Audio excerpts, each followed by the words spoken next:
अगर सरकार आरक्षण नहीं देती है तो चूंकि मेरे ही वोट से सरकार आप हमेशा बनाए हैं, चाहे वो जदयू हो या बीजेपी हो, तो इसका मतलब है हम अपने वोट को अपने पक्ष में, अपने नेता के पक्ष में जो उम्मीदवार उठाएंगे उसमें डालेंगे। इस कभी की सरकार बनने वाली है, ना जदयू की सरकार बनने वाली है, ना ही राजद की सरकार बनने वाली है। आप जाइए, आप अगर चाहते तो उस मैदान में किसी से भी पूछते तो आपको पता चलता कि ये किसी पैसे के बलबूते पे दर्शक जनता नहीं आई है, किसी मीट मछली मुर्गा के बलबूते जनता को नहीं लाया गया। जनता को भूख था उस आरक्षण का, उस भूख के लेकर आया और इसलिए वो भूख अभी तक जगी हुई है और वो सारा का सारा वोट के चोट से है ना, वो वोट के चोट में परिवर्तित होने वाला है। 140 सीट पे कैंडिडेट उतारने का कहा और उसमें बोला आपने क्या बोला कि हम किसी भी धर्म समुदाय जाति को लेकर विशेष इस तरह से नहीं करेंगे। जी जी।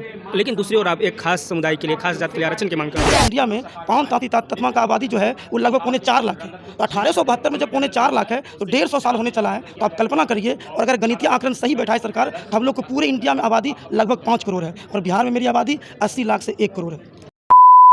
और नमस्कार दोस्तों, मैं हूं सनी संतोष, आप देख रहे हैं लाइव लॉन्ग न्यूज। दोस्तों, आईआईपी पार्टी पूरे बिहार में 140 सीटों पर चुनाव लड़ने का ऐलान कर दिया है। आज हमारे साथ बातचीत करने के लिए आईआईपी पार्टी के कोषाध्यक्ष हैं प्रोफेसर के राज से। उनसे हम बातचीत करेंगे और जानने की कोशिश करेंगे कि उनकी पार्टी के बिहार में संपूर्ण रणनीति क्या रहेगी। सर, पूरे बिहार में आप जो 140 सीट पर लड़ने का चुनाव, यह क्या 140 सीट पर कैंडिडेट देंगे या जितने लायक कैंडिडेट देंगे?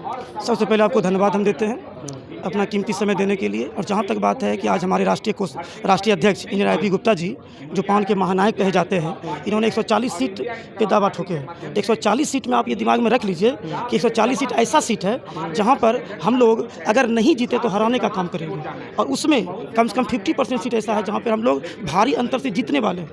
जहाँ 50% सीट पर ऐसा है 140 से 50%, जहाँ पर हम लोग भारी अंतर से जीतने वाले हैं, हारने का कोई बात ही नहीं है। पूरे बिहार में चुनाव होने वाला है 2025 नवंबर में। क्या पूरे सिंगल आप लोग चुनाव लड़ेंगे या किसी पार्टी की ओर आप लोग का झुकान रहेगा? अभी ये चीज़ हम चाहते हैं ये थोड़ा सा गोपनीय अभी थोड़ा सा रखा जाए, एंड अभी रखा जाए, इस पर थोड़ा सा गोपनीय अभी रखा जाए, इस पर बात बोलने से भी फायदा है नहीं, है ना जो बात है। आपकी पार्टी आईआईपी पार्टी इसी तरह का अन्य बिहार में नई नई पार्टियां लॉन्च हो रही, जन स्वराज है, एक संदीप लांडे जी की पार्टी है, वो भी क्या लग रहा है कि आप लोग का टक्कर इनसे रहेगा या सत्तारूढ़ जो रहेंगे उनसे रहेगा?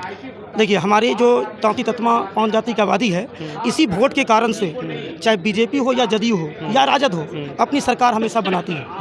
तो अगर सरकार हमको आरक्षण देती है, मेरा मेन मोटो आरक्षण, सरकार अगर हमको आरक्षण देती है तो हम सरकार के साथ हमेशा रहेंगे। और अगर सरकार आरक्षण नहीं देती है तो चूंकि मेरे ही वोट से सरकार आप हमेशा बनाए हैं, चाहे वो जदयू हो या बीजेपी हो, तो इसका मतलब है हम अपने वोट को अपने पक्ष में, अपने नेता के पक्ष में जो उम्मीदवार उठाएंगे उसमें डालेंगे। इसका मतलब है ना तो बीजेपी की सरकार बनने वाली है, ना जदयू की सरकार बनने वाली है, ना ही राजद की सरकार बनने वाली है। सर, आपने आरक्षण की बात की, आरक्षण का मामला तो सुप्रीम कोर्ट में जाएगा, सुप्रीम कोर्ट से आप लोग को मिला। ये तो अभी चुनाव है 2025 में, तो चुनाव तक तो जल्दी हो नहीं पाएगा, अभी लगभग मेरे अंदाज नहीं है कि हो पाएगा। एक दूसरी ओर आपने 140 सीट पे कैंडिडेट उतारने का कहा और उसमें बोला आपने क्या बोला कि हम किसी भी धर्म समुदाय जाति को लेकर विशेष इस तरह से नहीं करेंगे। जी जी। लेकिन दूसरी ओर आप एक खास समुदाय के लिए, खास जाति के लिए आरक्षण की मांग कर रहे हैं। जी, तो देखिए, हम लोग का जो मेन तो आरक्षण ही मुद्दा है, लेकिन जब भी हम मतलब वोट का बात करेंगे, जब भी हम मतलब राजनीतिक दल का बात करते हैं तो ऑटोमेटिक हम लोग सारी जाति को लेकर चलेंगे। लेकिन हम लोग के पार्टी का मेन मुद्दा क्या है? हम लोग की तांती तत्मा जात का आरक्षण। लेकिन जब भी चुनाव का बात हो रहा है ना, तो चुनाव की जब भी बात होगा तो ऑटोमेटिक हम इसमें सारे जात के मतलब वैसे महानुभाव का स्वागत करेंगे जो अपने दमखम से चुनाव लड़ना चाहते हैं, जीतना चाहते हैं, उनका भरपूर हम लोग साथ देंगे ताकि वो भी हमारे आरक्षण का आवाज़ उठा सकें। आपने पिछले 13 अप्रैल को पटना के गांधी मैदान में रैली किया और वहां पर रैली में आप लोगों को काफ़ी भीड़ मिला और काफ़ी सहयोग लोगों को मिला। क्या लग रहा है, वो जो भीड़ था वो वोट में तब्दील होगा या सिर्फ वहीं तक था? वो जो भीड़ था वो भीड़ का मात्र 40% था जी, और वो 40% वोट में कन्वर्ट नहीं होगा, बल्कि 100% वोट में कन्वर्ट होने वाला है। अगर टोटल परसेंट अगर 80% भी आ जाता ना तो आपको पूरे पटना में जगह नहीं मिलता पैर रखने के लिए। वो तो सिर्फ 40% ही भीड़ आया था। उस भीड़ को देखकर बड़े बड़े जो राजनेता हैं, बड़े बड़े जो क्या बोलते हैं इलेक्शन मैनिफेस्टो जो करवाते हैं, उन लोग देख के आप लोग की औकात पता करने लगे कि जो उसी वक्त उससे एक दिन पहले जन स्वराज पार्टी जो बहुत पैसा खर्चा की, फिर भी वो उस गांधी मैदान का 10% हिस्सा नहीं भर पाया। और एक आईआईपी गुप्ता जी की पार्टी उस दिन बना, आईआईपी गुप्ता जी ने उस दिन पूरे गांधी मैदान को पाट दिया जी।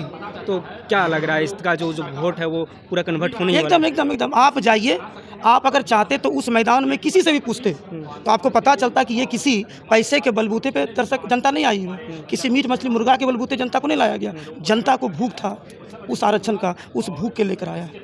और इसलिए वो भूख अभी तक जगी हुई है। और वो सारा का सारा वोट के चोट से, है ना, वो वोट के चोट में परिवर्तित होने वाला है। और सरकार को दिखाना, सरकार जो है हम लोग को ये दिखाना, सरकार का जो सर्वे था 22 से 23 का, उसमें हम लोग की आबादी दिखाया था 22 लाख। 22 लाख। जबकि आप समझ सकते हैं, एक विदेशी राइटर थे डॉक्टर H.H. रिस्ले साहब, उन्होंने 1872 में ये बताया था कि हम लोग के पूरे इंडिया में पाउन तांती तत्मा का आबादी जो है वो लगभग 4.25 लाख है। तो 1872 में जब 4.25 लाख है तो 150 साल होने चला है। तो आप कल्पना करिए, और अगर गणितीय आंकड़न सही बैठाए सरकार, तो हम लोग को पूरे इंडिया में आबादी लगभग 5 करोड़ है। और बिहार में मेरी आबादी 80 लाख से 1 करोड़ है।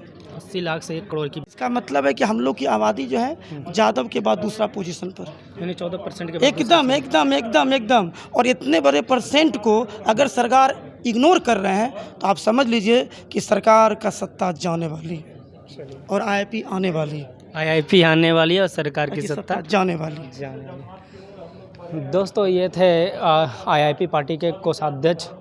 हम इनसे तमाम मुद्दों पर जानने की कोशिश भी किया और इन्होंने बेबाकी से अपनी राय दिया है। आप इनकी राय पे क्या आप अपना विचार रखते हैं, आप अपना जवाब कमेंट बॉक्स में ज़रूर दीजिएगा। आप एंड कर दिए सर, अब हो जाएगा, ठीक है, एक बार कर लेते हैं और ज़रूर जवाब दीजिएगा। आप देख रहे थे लाइव लॉन्ग न्यूज़, मैं हूं सनी संतोष। जय हिंद, जय बिहार।